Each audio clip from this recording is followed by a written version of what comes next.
wrong. I'm the one he wanted. I'm the one he wanted. It's me. It's me. So if you care to find me. No, that's not the Brian Lehrer Show theme song. It's the climax of Defying Gravity, sung by Cynthia Erivo in the new film version of Wicked, but I'm sure many of you know that already. Wicked belongs as well to a broader universe, a broader world of literature, music, theater, and film, and that world is, of course, Oz. So now we'll continue our centennial series, 100 Years of 100 Things, and today it's thing number 46, 100 Years of The Wizard of Oz, with the release and the immediate popularity of the film version of Wicked being our hook for this. Joining me now is John Fricke. He's a historian focused on The Wizard of Oz and Judy Garland, and author of The Wonderful World of Oz, an illustrated history of the American classic, which came out in 2014. John, thanks so much for joining us. Welcome to WNYC.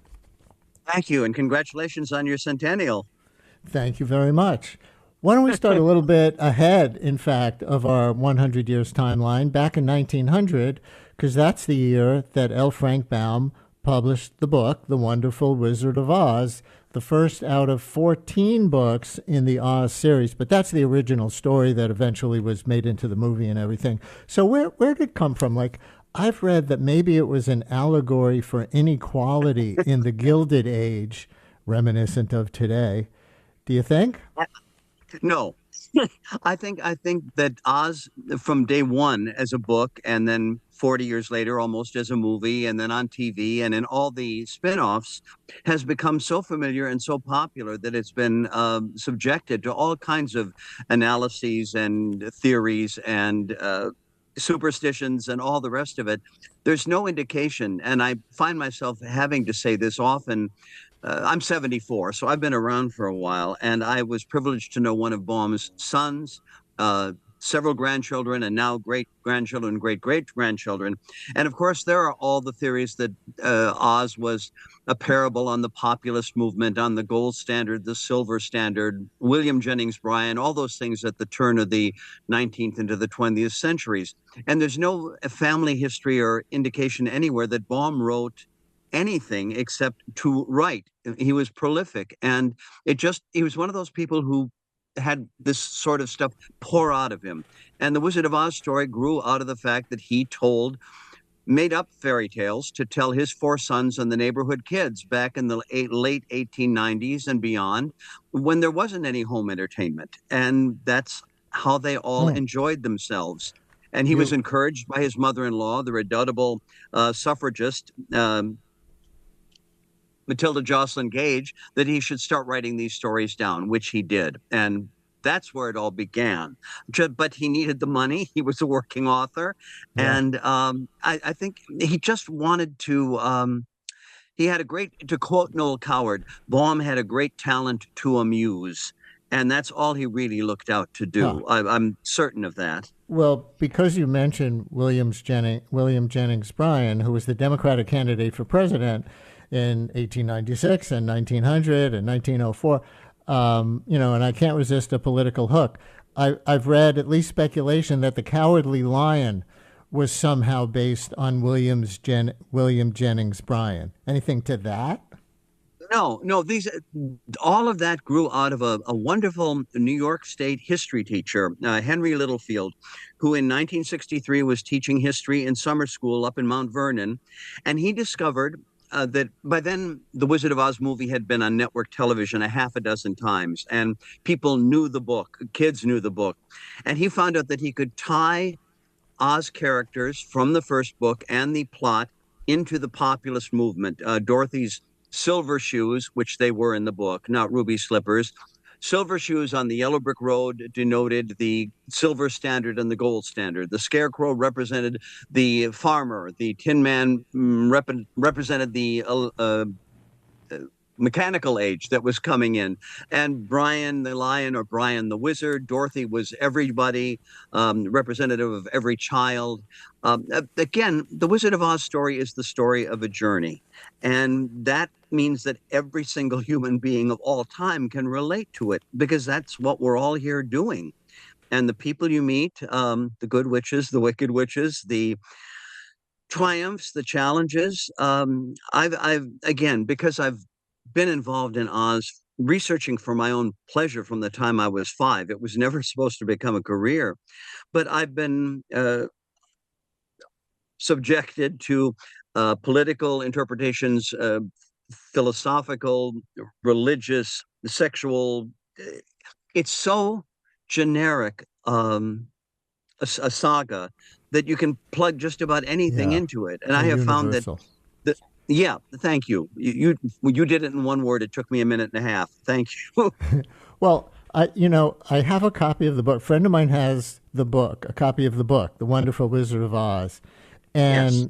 the one archetype that you didn't mention just now was the archetype of the witches, or maybe you did and I spaced. But I'm going to read the moment from the original book where Dorothy meets Glinda. And Glinda says, "I am the witch of the North." "Oh, gracious," cried Dorothy, "are you a real witch?" "Yes, indeed," answered the little woman, "but I am a good witch, and the people love me. I am not as powerful as the wicked witch who ruled here, or I should have set the people free myself." "But I thought all witches were wicked," said the girl, who was half frightened at facing a real witch. "Oh, no, that is a great mistake. There were only 4 witches in all the land of Oz, and 2 of them, those who live in the north and south, are good witches. I know this is true, for I am one of them myself and cannot be mistaken. Those who dwelt in the east and the west were indeed wicked witches, but now that you have killed one of them, there is but one wicked witch in all the land of Oz, the one who lives in the west." So, since our hook is the release of Wicked, what were the witches supposed to be in L. Frank Baum's mind? The witches were supposed to be part of a fairy tale he was making up for youngsters. I don't think there's any subliminal message there. Wicked witches were, you can go back to Grimm and Anderson and all the great legends and myths for kids over the ages, for adults even. You go back to Salem, wicked witches, or no, I don't think any witch in Salem history was ever mistaken for a good witch. They were all wicked witches. It's just an evil connotation. And Baum was adapting that because he had to have some heroes and heroines and villains in his story. Gregory Maguire, who 96 years after Baum published the first of the 4 Wicked books that he's done to date, took Oz and turned it upside down and shook it around and made it political and violent and sexual and for an adult audience. Greg is the nicest man, most gentle, sweet, soft-spoken gentleman, and a gloriously capable and adept writer. But his Oz is not the Baum Oz, nor the real Oz, nor should it be interpreted that way. Now, listeners, we invite your oral histories, as we do in these 100 Years of 100 Things segments. And in this case, who has any story of any Wizard of Oz book or movie or play mattering to you, having an impact on you, either as pure entertainment, as our guest is describing it, or, with more kind of serious personal overtones. The book, if you read it as a kid, the movie, if you saw it as a kid, some of the other Wizard of Oz movies that came out, and certainly The Wiz as a major thing afterwards, which we'll get to, and obviously Wicked. 212-433-WNYC, 212-433-9692. Call or text with what any generation of Wizard of Oz stories has meant to you, with John Fricke, historian focused on the Wizard of Oz, and Judy Garland, and the author of The Wonderful World of Oz, an illustrated history of the American classic. 212-433-9692. in our 100 Years of 100 Things series, thing number 46, 100 Years of the Wizard of Oz. Before we even go on to the movie from 1939, I just want to note that there were so many other Oz books, right? 13 other books is the number that I'm seeing in the series: The Marvelous Land of Oz, Ozma of Oz, Dorothy and the Wizard of Oz, just to name a few. Have any of those kind of stood the test of time as well? Or I guess they didn't become movies. Well, some of them have been readapted for films. Disney made a picture called Return to Oz in 1985 that had parts of The Land of Oz and Ozma of Oz, the second and third book, in them. I think part of the problem is that it's been very difficult for anything to circumvent the popularity or familiarity of the MGM film. And I just want to add, too, that there aren't 14 Oz books. There are 40 official Oz books in the series, published between 1900 and 1963, because when Baum died in 1919, the publishers were loath to let such a successful franchise, even in 1919, peter out. So other writers did it, and officially there are 40 books written by 7 different authors over that time, all under their own names. So all of the books are, I mean, when I fell hard in 1956 and found out a year later that there were multiple Oz books, it was very joyous, and a lot of kids were reading Oz books in those days. The movie on TV had brought it all back into focus, but the Oz books stayed in print well into the 1960s, all 40 of them. And the first, I think about 18 or 19 are now in public domain and have been put out in beautiful facsimile editions with the original art, the original color, by Books of Wonder. I think all it takes to get into the Oz books is to start reading them or have them read to you, especially when they were published. They were probably for kids more of 5 to 12 or 13. Now it's probably kids of 4 to 10, because Harry Potter has come along, and we've got Narnia and all these other things. But the Oz books were very much the Harry Potter books of their age, without social media to hype them, or the internet or anything like that. Should we at least say the name Ruth Plumley Thompson, who maybe stands out as an original Oz writer after Baum? Yes, because Ruth was the one they selected to carry on the series after Baum died. And she wrote 19 books, one a year between 1921 and 1939, before she retired. But then she wrote a couple others that the International Wizard of Oz Club published in the 1970s. Again, they are all, as somebody who's read all of them more than 20 times each, they all have their appeal. The only thing I can suggest to adult readers is that when you pick up an Oz book and start reading it, you have to be 5 years old. You have to be able to read it, not with critical facility, not with, well, this doesn't have description or characterization, or no, they're all entertainment.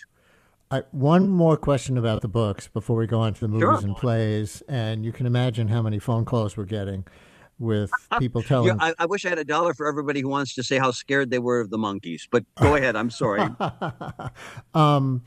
Would it be accurate to say that a number of the sequels were further, deeper backstories of some of the Oz characters, but that there was never one about the Wicked Witch of the West?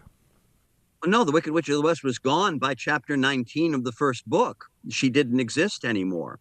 And right, but Wicked is a take on a backstory version, you know. So that precise. No, I know exactly what you're saying. But no, there are things about the lost. There's a book by Ruth Thompson called The Lost King of Oz, about an earlier Oz author. There's a wonderful series for young readers, I would say more middle school readers, and called Ages of Oz by Gabriel Gale. Simon & Schuster have published the first 2 editions of that start with Glinda as a 13-year-old girl, not the wicked Glinda, not the ditzy blonde Glinda, but a little girl of Oz who wakes up overnight to discover that she is by nature a sorceress, and it is going to be up to her and a couple of other people, including another young girl who turns out to be the young incarnation of the Good Witch of the North. It's up to them to save Oz from the wicked witches. This goes back, building on the Baum and Thompson kind of foundation of Oz. Doesn't have anything to do with Wicked or the MGM movie, but it is very much pure Oz for those of us who still believe, I guess you could say. I think Nick in Putnam County has a piece of L. Frank Baum trivia. Nick, you're on WNYC. Hello. Yeah, hi. I wonder if John has heard this. Well, of course, I'm sure he knows that Frank Baum attended the Peekskill Military Academy when he was 12 and 13 years old. And it turns out that his parents would put him on the train. He would get off at the train station in Peekskill, and he would walk uphill to the Peekskill Military Academy. And the road he would walk on was a yellow cobblestone brick road. And there's 100-foot length of that road, a remnant that still exists, that you can still see in Peekskill, adjacent to the train station. And it was constructed about 150 years ago. So maybe, just maybe, that was the yellow brick road of his imagination. You ever hear that before, John? I have certainly heard it. I've been the MC and master host, I guess you'd say, at the annual Oz Stravaganza in Baum's hometown, Chittenango, his birthplace in Chittenango, New York, every June. I've been doing this since 1990. And of course, all the local history is brought into play there as we celebrate the native son. And again, people have looked at Baum's life so closely now and taken whatever they can interpretation from it. But the Yellow Brick Road in Peekskill is one of the nicer approximations of what might have been. Certainly, I don't think there's a Yellow Brick Road anywhere else in history till Baum immortalized it. And I appreciate your bringing that up. Thank you. Nick, thank you very much. And Sam in Rockland County has a theory, I guess, or a question about where the name Oz, O-Z, comes from. Samuel, you're on WNYC. Hello. Hello. No, I think I read somewhere that the name Oz came from, which kids wouldn't know what it is, a filing cabinet drawer that said O to Z. And they saw that and it said Oz. Is that true? Well, that's the family legend, dating way back to just a year or so after the Wizard of Oz book was published. Some people endorse it, some people don't. But the story, as one of Baum's sons told it, was that Baum was making up the story of the Wizard of Oz night after night, just off the top of his head, talking to the kids in the neighborhood, and his sons. But he didn't have a name for the place. Dorothy was just in this magical land. And one of the kids finally said, "What is the name of this magical land?" And it caught Baum off guard. And he had a two-drawer filing cabinet in the corner of the parlor. And while he kind of mulled this, his eye caught the bottom drawer of the cabinet. The top drawer was initialed items from A-N, and the bottom was O-Z. So if it's not true, it's one of those things that could be or should be. And we can just be glad we didn't all end up in the wonderful land of Anne. A to N. So now we get to the 1939 MGM movie version of The Wizard of Oz with Judy Garland and Burt Lahr and everybody. And let's play a 30-second clip of one of the film's most famous scenes. Say goodbye, Toto. Yes, I'm ready now. Then close your eyes and tap your heels together 3 times. And think to yourself, there's no place like home. There's no place like home. There's no place like home. There's no place like home. That obviously near the end. And, there are so many things we could say about the film. One is that when it was released in 1939, The Wizard of Oz was likely to be many moviegoers' first experience ever watching a film in full color, right? Because the Oz scenes are in color, the Kansas scenes are in black and white. Can you talk about that? Oh, certainly. The idea came from people at MGM who were determined to make this extraordinary film. It was a showcase designed for Judy Garland, and it was built around a book that had been a success for 38 years at that point. And they just thought, because Baum uses the word gray 9 times in chapter 1 of the Wizard of Oz book to describe Kansas, the weathered boards of the farmhouse and the barn, the sunburnt hay, Aunt Em and Uncle Henry are worn and gray from their work. It's just, they thought, okay, well, Yip Harburg suggested that rainbow be the theme of the song because rainbow would have been the only colorful thing that Judy or Dorothy would be familiar with. But even before that, the idea was to make Oz as magical as they could. And the idea of filming Kansas in black and white and then bathing it in sepia. So if you see the restored prints now, the Kansas opening and closing are kind of in brown and white, and then going to Technicolor. And you're absolutely right. I think Oz was the 7th or 8th Technicolor feature film made in color, and certainly the first one that was inordinately family directed. And I have interviewed people, well, because I've done 2 books about the movie over the years. When I've done signings, sometimes there are very, very elderly people who saw the film as children in 1939, and they remember that by the time the color came on, everybody was so involved in Dorothy and her losing her dog and running away and having to get home in the cyclone, they'd forgotten all about the fact that the film was supposed to be in color. So that when she did open the door to Munchkinland and the film jumped to that glorious 3-strip Technicolor, so many people said people just applauded. One woman said the whole audience stood up and cheered because it was just such an emotional transition. And it works to this day. There are certainly a number of YouTube videos, reaction videos being posted by young adults, late teens, young adults, of people who somehow have never seen Wizard of Oz. And they're watching it and commenting as they go on. And that moment always devastates them. They are so impressed by that. They had that technical. You said that this was built as, did you say, a vehicle, a showcase for Judy Garland? Who you, I should say to our listeners, are also a biographer of, a historian of. So it wasn't just they had the Dorothy character from the book and they set out to cast it. They were looking for something because they knew Judy Garland as a little girl was so talented. Yes, absolutely. It was her 7th feature film.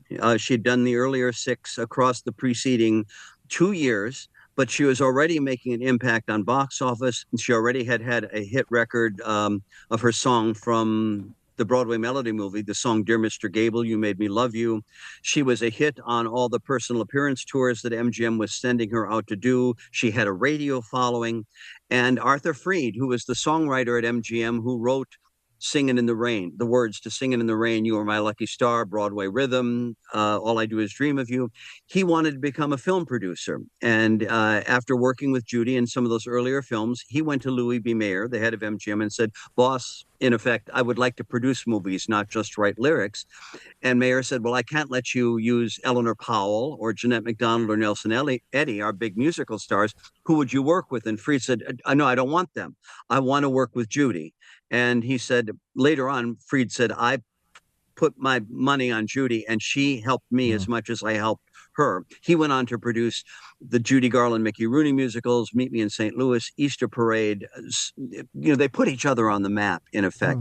So he was the one who decided that build a film around Judy. They did not expect it to become a $3.2 million budget Technicolor musical fantasy. That just happened when Freed picked Oz as the vehicle, and they were able to get it, and they went crazy making it. But what an achievement.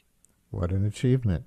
We will continue in a minute with our 100 Years of 100 Things, number 46, 100 Years of the Wizard of Oz.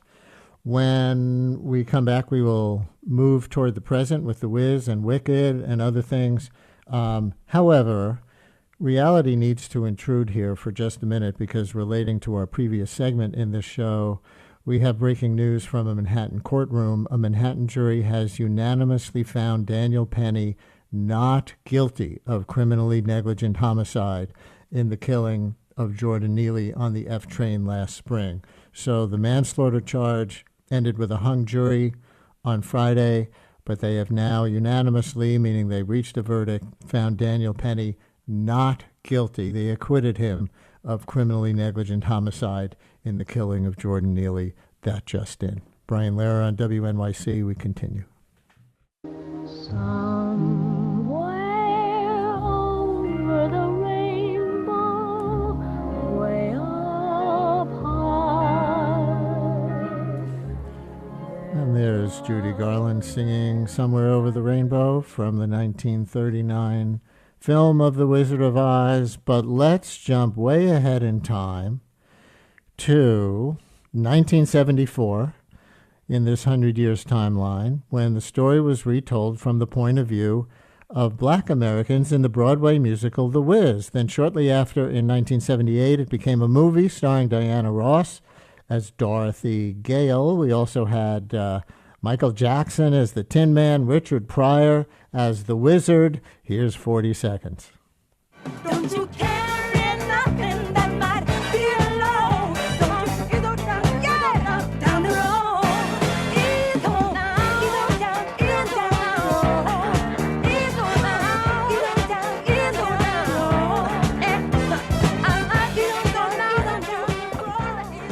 So you want to make that leap from Somewhere Over the Rainbow to Ease On Down the Road, John? Oh, absolutely. May I offer two little corrections first? Oh, of course. The name of the song is Over the Rainbow, not Somewhere Over the Rainbow. If you look at the copyright, everybody does that. You're in vast majority of the world. But just as a journalism graduate of Northwestern, I have to point these things out. Fair Plus enough. the fact that And Michael Jackson, am I right that that song has had resonance in the gay community? that song has had resonance everywhere. Yeah. Absolutely everywhere. And the other small correction is that Michael Jackson played the Scarecrow, not the Tin Woodman in the movie of The Wiz. Sorry about that. But no, Over the Rainbow won the Academy Award in 1939. After the turn of the new century, it was voted the #1 song of the 20th century. It has since been voted the #1 movie song of all time. The song has staying power. It's a wonderful thing. And of course, the Hawaiian gentleman who had the hit record of it not too long ago murdered the lyric, massacred the melody, but it didn't matter because he was sincere and people loved that song. So it goes on and on and on. Let's take a few more oral history calls, people who, to whom any generation of Wizard of Oz stories has mattered. 212-433, WNYC 433-9692. How about Don in Sampsonville, New York? Don, you're on WNYC. Hello. Hello, can you hear me? Yes. Hello? Oh, okay, hi. Yeah, when I was a kid, I loved The Wizard of Oz, and I started reading at least one of the other books in the series. I think it was the second one, maybe, and was surprised to discover the backstory of Princess Ozma, where when she is young, she is a he, Tip, a boy, who is under a spell, and is later transformed into the young Princess Ozma. And I'm wondering what this says about Frank Baum and his fantasies and his real life. What John, it says anything on is that? Yes, very, very happily. Wizard of Oz came out in 1900.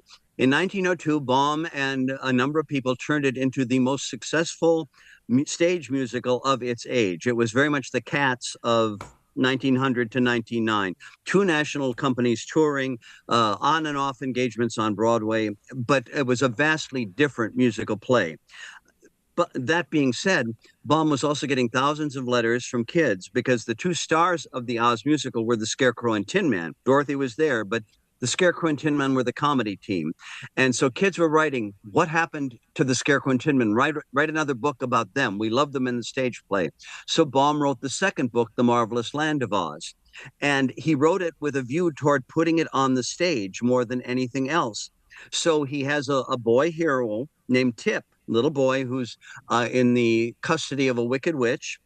And what he doesn't know, and what the readers don't know till the end, is that Tip was really Princess Ozma, the rightful ruler of Oz, given to Mombi to hide away when Ozma was a baby, and to disguise her, Mombi turns Tip into from Ozma into Tip, becomes a little boy, and by the end of the book, it has come to realize that no, Tip is really Ozma and is restored to her original form. And all of this was done with no agenda and no fantasy on Baum's part. He was doing with the idea of putting that book on the stage as soon as it had been published as a book. And in those days, it was very, very often that young man parts were played by women in playing young men. And that was the idea, that Tip would be played by a young girl dressed as a boy, who would then become a girl at the end, as in the story. But it was all a theatrical conceit and theatrical tradition. There was nothing gender specific about it, or subliminal or subconscious or subversive. He was just writing a book that he expected to adapt into a stage musical of that era. Some texts that are coming in. Listener writes, I gobbled up all the Oz books by Baum and Plumley Thompson as a child. The blend of creepy, frightening, and whimsically magic really influenced me forever after. Another one writes, when we were kids, our friends in our apartment building were the only ones who had a color TV. Always a commercial came on before Dorothy opened the door. That was just enough time for us to run to the other apartment. And another one writes, an Oz memory I have was my college roommate and I watching it, I guess the movie, synced up to Pink Floyd's Dark Side of the Moon. You ever hear that kind of thing? Oh, of course. And even Pink Floyd has gratefully denied it. But again, you can apply almost anything to the Wizard of Oz story or movie and make it work, depending on your own mindset. Chris on the Upper West Side, you're on WNYC. Hello, Chris. Hi. Before I forget, that clip you played from the original movie, I don't know if you caught that when she says there's no place like home, the music had a little hint of Foster's song, I think. Da-da-da-da-da-da-da. They just throw that in. They threw all this stuff in that movie. It was the first movie I saw as a kid, and it just blew me away. The wordplay, the colors, the constant action. I was a kid. And it stayed with me forever. And that song, "Over the Rainbow," I think on your station some time ago, there was an analysis of how that was the most perfect song ever written. Analysis of the song. Wiz, as a musician, I got to play it in the 70s and 80s, and that was amazing to me to just. In a Broadway show, it's so not Broadway. The music was so not Broadway, and it was the music I loved, and getting to play that Can you talk about that a little bit, Chris? I'm rushing you because our time is short, but do you have a memory of kind of what The Wiz as a play seemed to mean to the audiences? Well, yeah. First of all, there were audiences, people we never saw in the audience. Broadway was often so white. I started Broadway playing Godspell, which was rock and roll, which was great, and but to see young audiences, but then to see a lot of black people and a response, the kind of response that in the middle of performances, you'd see response that you just don't. People sit there and clap at the end or laugh or something, but there was just visceral response to the music that was just. It was just like. It wasn't just like playing in a club, but it was a real live give and take with the audience that was just amazing. The last iteration, of course, is Wicked, and an interracial family like ours that's part of our DNA now, and the play itself, and then of course Erivo in the movie. Just resonates so much with my kids and my grandkids. That adds a whole nother dimension. So this has been a saga of our life, Chris, thank you. It's a wonderful Everybody's set life. of Thank stories. you, Chris. Yeah, and we're almost out of time, but Let's play one clip related to Wicked, and he mentioned Cynthia Erivo. And here's a clip that I guess has gone viral. It's a sort of a confusingly humorous clip from the press tour where Cynthia Erivo is being interviewed by Out Magazine journalist Tracy Gilchrist. Gilchrist speaks first. I've seen this week people are taking the lyrics of Defying Gravity and really holding space with that and feeling power in that. I didn't know that was happening. I've seen it, yeah. That's really powerful. Mm-hmm. Yeah. That's what I wanted. Mm-hmm. Yeah. I didn't know that was happening. I've seen it on a couple posts. I don't know how widespread, but I am in queer media, so that's my, That's really cool.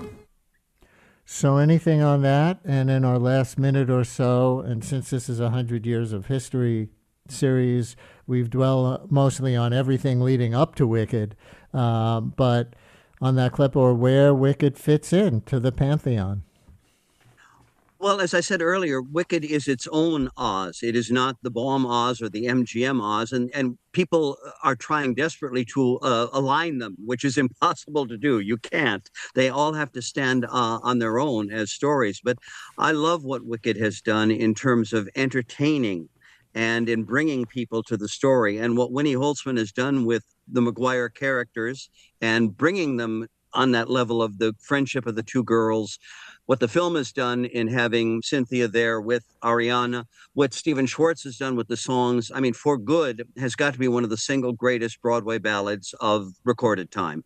And as the 85th anniversary of the movie this year, the $32.5 million sale of the Ruby Slippers on Saturday, I don't think Oz is going to go away. And that makes me, as somebody who's been self-buried in this since 1956, it makes me very happy and very delighted to be enjoying it so much. End of sermon. And end of our 100 years, appropriate end of our 100 years of 100 things. Thing number 46, 100 years of The Wizard of Oz. And we thank our guest, John Fricke, historian focused on The Wizard of Oz, and Judy Garland, and author of The Wonderful World of Oz, an illustrated history of the American classic. Thank you so much. Oh, thank you for the privilege. The Brian Lehrer Show was produced today by Mary Croak, Lisa Allison, Amina Cerna, Carl Boisrond, and Esperanza Rosenbaum. Our interns this term are Andres Pacheco-Hiron and Olivia Green. Megan Ryan is the head of live radio, Juliana Fonda and Shayna Sengstock at the audio controls.